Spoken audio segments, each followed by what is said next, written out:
Good morning प्यारे दोस्तों।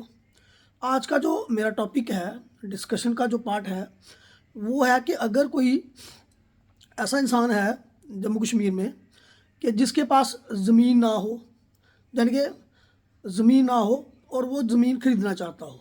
एक लैंग्वेज ऐसी कि जिसके पास एग्रीकल्चर ज़मीन ना हो आदमी के पास, और वो ज़मीन एग्रीकल्चर ज़मीन ख़रीदना चाहता हो, तो जो सेक्शन 133H है वो मना करती है कि कोई भी ऐसा बंदा जो जो लैंडलेस है, लैंडलेस मतलब एग्रीकल्चरिस्ट, जिसके पास एग्रीकल्चर ज़मीन नहीं है, एग्रीकल्चरिस्ट नहीं है, तो वो जो है वो नॉन एग्रीकल्चरिस्ट होता है। तो जो सेक्शन 133H है, 133H जो है J&K रेवेन्यू एक्ट की, ये मना करती है कि कोई भी नॉन एग्रीकल्चरिस्ट पर्सन जो है उसको किसी भी तरीके की ज़मीन सेल नहीं होगी, ख़रीद नहीं सकता वो, उसको ट्रांसफ़र नहीं हो सकती है मतलब और उसको गिफ्ट नहीं हो सकती। यानी कि सेक्शन 133H जो है वो मना करता है, section 133H Jammu Kashmir land revenue act का, ये मना करता है, ये बार लगाता है, कह लो कि प्रोहिबिट करता है कि नॉन एग्रीकल्चरिस्ट पर्सन जो है, नॉन एग्रीकल्चरिस्ट पर्सन जो है वो J&K में ज़मीन ना खरीद सकता है, ना वो ट्रांसफ़र करा सकता है अपने, ना किसी और तरीके से, ना ही वो गिफ्ट ले सकता है। यानी कि जो बंदा सेल करेगा ज़मीन, एग्रीकल्चरिस्ट पर्सन दूसरे किसी नॉन एग्रीकल्चरिस्ट पर्सन को जो जाति जो मतलब काश्तकारी के साथ या ज़मींदारी के साथ ताल्लुक़ नहीं रखता होगा इन टर्म्स ऑफ J&K के जो लाज हैं, तो उसको ज़मीन ना ट्रांसफ़र होगी, ना सेल होगी, ना उसको क्या होगा, गिफ्ट होगी। लेकिन इसमें क्या है कि अगर ट्रांसफ़र तब तक नहीं होगी जब तक उसने परमिशन ना ली हो किससे, तो किसी ऑथोराइज्ड ऑफिसर से, जहाँ डिप्टी कमिश्नर से, ठीक है। डिस्ट्रिक्ट कलेक्टर या डिप्टी कमिश्नर, DC जो है मोस्टली वो होते हैं, ऑथोराइज्ड हैं कि वो उसको परमिशन, किसी बंदे को परमिशन दे भी सकते हैं एक प्रॉपर प्रोसीजर फॉलो करके। तो मेरा कहने का मतलब ये है कि कोई अगर नॉन एग्रीकल्चरिस्ट पर्सन है, नॉन एग्रीकल्चरिस्ट मतलब जो ज़मींदार नहीं है कानून की नज़र में, तो वो अगर उसको ज़मीन खरीदनी है, एग्रीकल्चर ज़मीन खरीदनी है, तो उसको क्या करना पड़ेगा, कंसर्न्ड डिस्ट्रिक्ट के डिप्टी कमिश्नर से क्या लेनी पड़ेगी, परमिशन लेनी पड़ेगी, ठीक है। तो permission for a non agriculturist person two by agriculture land, तो ये सारा आता है सेक्शन 133H के अंदर, ठीक है।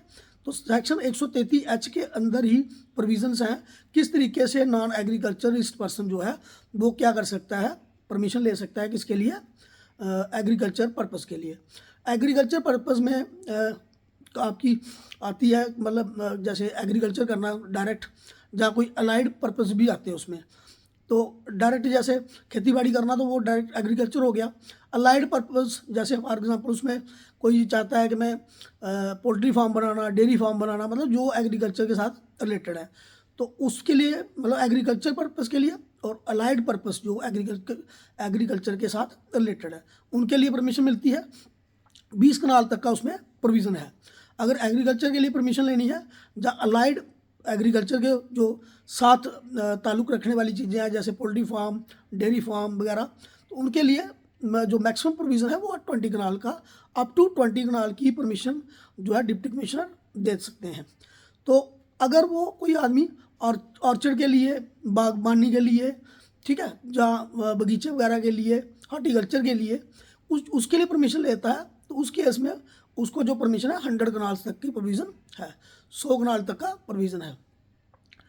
तो जब परमिशन मिल जाएगी आदमी को, किसी को नॉन एग्रीकल्चरिस्ट को, कि वो परमिशन मिल गई उसको एग्रीकल्चर करने के लिए, जहाँ अलाइड पर्पस के लिए, जहाँ हार्टिकल्चर के लिए, जहाँ ऑर्किड के लिए, उस ज़मीन को वो जब परमिशन उसको मिल जाएगी तो 2 साल के अंदर अंदर उसको क्या करेगा, उसको अगर जिसके लिए उसने परमिशन ली है, चाहे उसने एग्रीकल्चर के लिए है, अलाइड पर्पस के लिए है, या फिर उसने किसके लिए है, हार्टिकल्चर या ऑर्किड के लिए, बागवानी के लिए, तो 2 साल विदिन 2 ईयर्स उस ज़मीन को उसको क्या करना है, उसको यूज़ करना है उसकी टर्म में।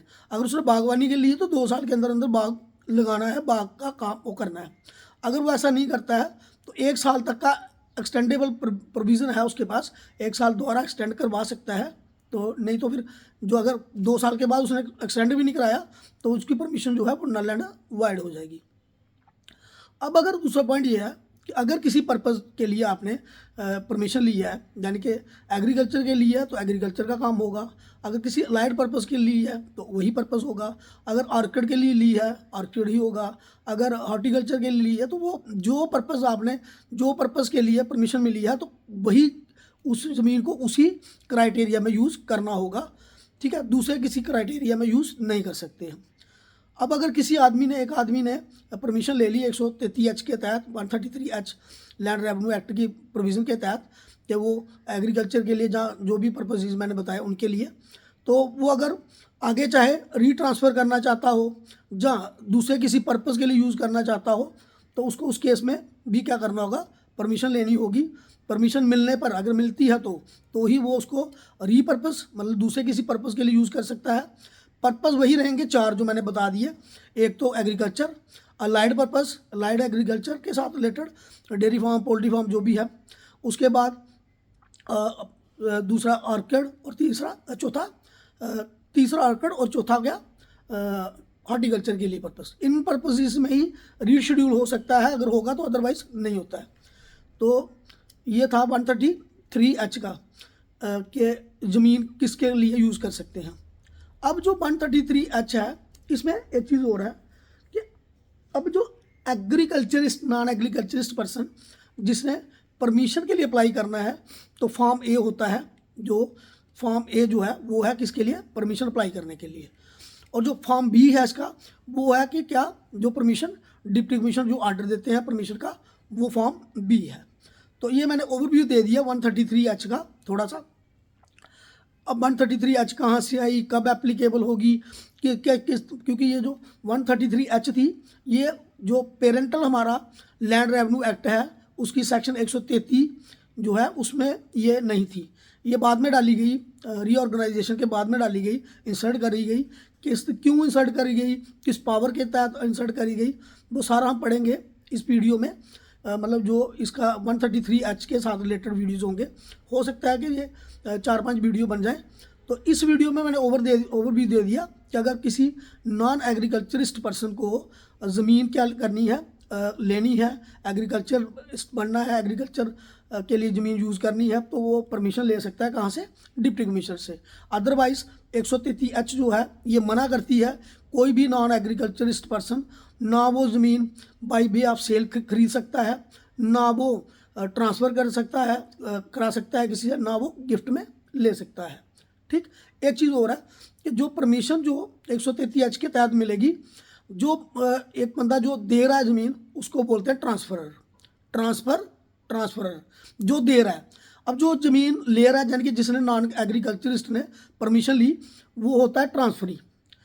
अब जो ट्रांसफरर है यानी कि जो पहले वाला एग्रीकल्चरिस्ट पर्सन था जिसके पास ज़मीन थी, जो ज़मीन दूसरे पर्सन को दे रहा है, जिसने अभी परमिशन ली तो वो उसको ट्रांसफ़र कर रहा है।